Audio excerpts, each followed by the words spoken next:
Let's start our weekend off with some creativity. I'm Molly Phillip and this is Studio Saturdays, and today's craft we're going to be making paper animal characters inspired by a work by Mary Russell Smith. For today's project, you'll need 2 sheets of white paper, a Sharpie, 3 popsicle sticks, and a glue stick, all of which can be found in your art kit. You might also want to grab a pencil or a couple of sheets of extra paper, just in case you want to sketch your ideas before drawing them with the Sharpie. But before we get started, let's take a closer look at our featured artwork from the collection. This is Mary Russell Smith's The Catastrophe, made in 1864, and is an oil painting on canvas. Mary Russell Smith was born in Philadelphia almost 180 years ago, and was most famous for her oil paintings of animals, especially chickens. After painting, Smith's favorite hobby as a young girl was to raise chickens. She got so good at painting them that her family encouraged her to become a professional artist when she was only 14. Both of her parents were also artists and supportive of her work, so much so that her mother trained Smith herself. Smith's paintings were popular for 2 main reasons: her attention to detail and her ability to create a narrative or story between her subjects. To help her viewers relate to her subjects, Smith used anthropomorphism, or the practice of giving human qualities to non-human things. For examples of anthropomorphism, think about the animated movies you've seen that have animals as the main characters. Have you noticed how different they look from animals in real life? Like Mary Russell Smith, animators realized that it was easier for people to connect to their characters if they looked and acted like humans.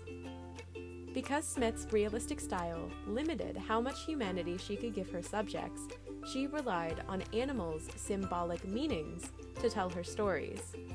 In The Catastrophe, Smith's choice to include a weasel, which represents death and untrustworthiness, sets up the viewer to see the weasel as the likely cause of the 2 chicks' death because of what weasels symbolize.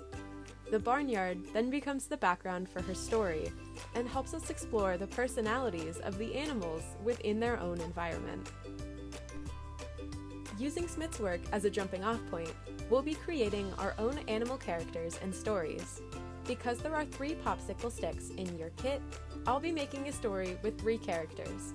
My characters will be a cat, a dog, and a mouse, and my story will be about them becoming unlikely friends. You're welcome to create a story with more than 3 characters if you'd like, by snapping your popsicle sticks in half or using other similar materials like pencils or sticks from outside. When we're done drawing them, we'll take our characters outside and use the popsicle sticks as stands in the ground to create an outdoor story scene. These characters can be any animals you want, and the story can be about whatever you'd like. Think about what these animals mean to you and how you want to bring them to life using your imagination, your experiences, or your favorite memories. Here's some questions to think about while you work. Why did you choose your animals? And consider your background. What story are you telling? Let's start by thinking about the story we want to tell and what animals will serve as our characters.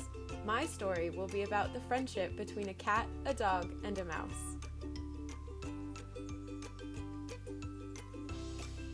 Once you've chosen your characters, consider some different ideas for scenes you can create to illustrate your story. For example, the friendship between my characters might be shown through them holding hands, singing a song together, or going to the beach, since these are all things I enjoy doing with my friends in real life.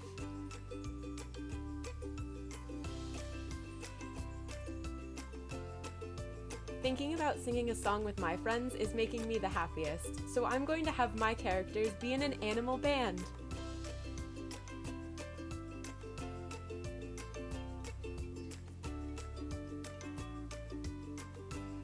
You can use this sheet of paper to practice your drawings first. I'll start with my mouse.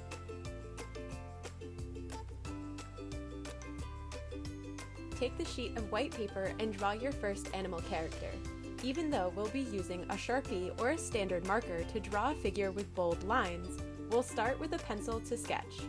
That way, you can make changes along the way. This is called an underdrawing.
Once your underdrawing is done, take a Sharpie or marker and trace your animal sketch. If you want to change the position of something or leave out any of the sketch lines you drew before, do so carefully, because now that you're using a marker, the drawing becomes permanent.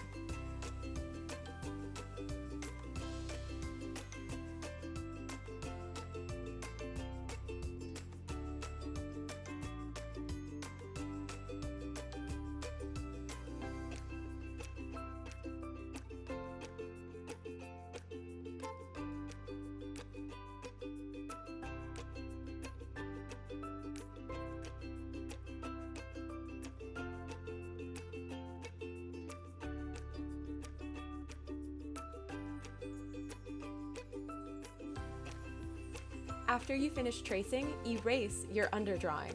I'll be leaving my characters in black and white, but you can add colors after you're done erasing to brighten up your characters.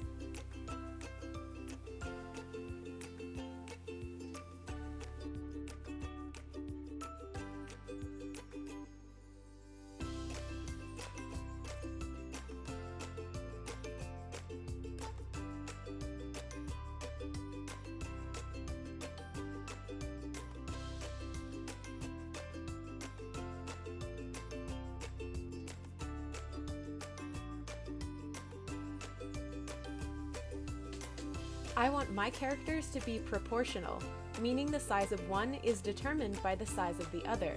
So I'll draw guides to make sure my cat is bigger than my mouse, but you can make your animals any size you like.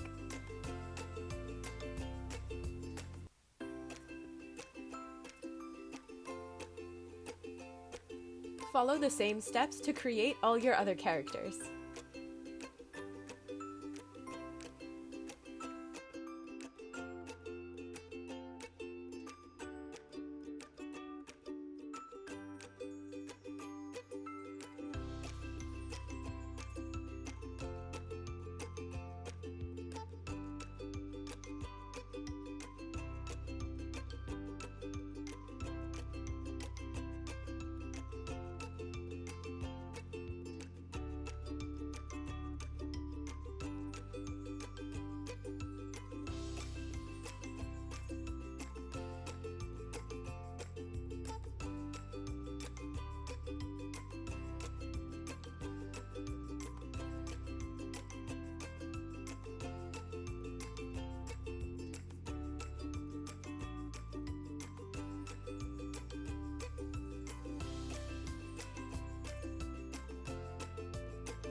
When you've made all your characters, take some popsicle sticks or other rod-like objects and glue them to the back of your characters. These will serve as stands so you can set them in the ground outside and bring your scene to life.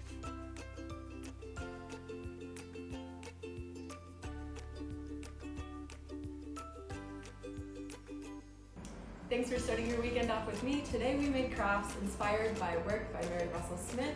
We made some really cute animal characters that you can go and take outside and bring your story to life in the outdoors if you'd like to.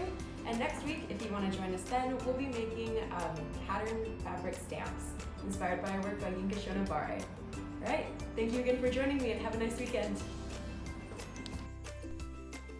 Thanks again for joining us for Studio Saturdays. Don't forget to subscribe to our YouTube channel and click on the notification bell to find out when a new video is uploaded. Have a good day!